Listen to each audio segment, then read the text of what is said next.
آپ کی صلاحیتیں جن سے اللہ تعالیٰ نے آپ کو نوازا ہے، آپ کی کیپیبلٹیز، آپ کی اسٹرینتھس، آپ کی صلاحیتیں دراصل اللہ تعالیٰ کی طرف سے آپ کے لیے ایک عظیم خزانہ ہیں، جن کو اگر آپ اپنے فائدے کے لیے استعمال کریں پوری محنت اور ایفرٹ کے ساتھ، تو آپ بہت گرو کر سکتے ہیں، بہت آگے بڑھ سکتے ہیں۔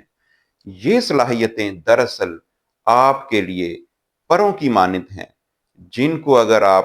پوری ایفرٹ کے ساتھ استعمال کریں تو آپ بہت اونچا اڑ سکتے ہیں۔ اگر آپ دوسروں سے ہر وقت توقعات لگا کے رکھیں گے کہ فلاں میرا جاننے والا میرے لیے یہ کر دے گا، میرا فلاں جاننے والا میرے لیے وہ کر دے گا، اگر آپ دوسروں سے توقعات کی بے ساکھیاں اپنے ہاتھوں میں ہر وقت رکھیں گے تو آپ کی اپنی صلاحیتیں جو دراصل اللہ تعالیٰ کی طرف سے آپ کے اڑنے کے لیے پر ہیں، وہ کمزور ہوتے جائیں گے۔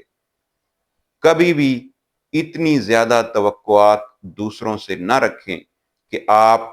اپنی صلاحیتوں کو استعمال کرنا بھول جائیں، اپنے پروں سے خود اڑنا ہی آپ بھول جائیں۔ اپنی صلاحیتوں کو استعمال کریں، خود استعمال کریں، اپنا سیلف انالیسس کریں، اپنی صلاحیتوں کو، اپنی سٹرینتھس کو استعمال میں لائیں، جو کہ دراصل آپ کے لیے پروں کی مانند ہیں۔ ان پروں سے اونچا اڑیں، خود اڑیں، دوسروں سے توقعات کی بے ساکھیاں اٹھا کر پھینک دیں، کیونکہ فرمایا اللہ تعالیٰ نے وَأَلَّيْسَ لِلْإِنسَانِ إِلَّا مَا سَعَىٰ،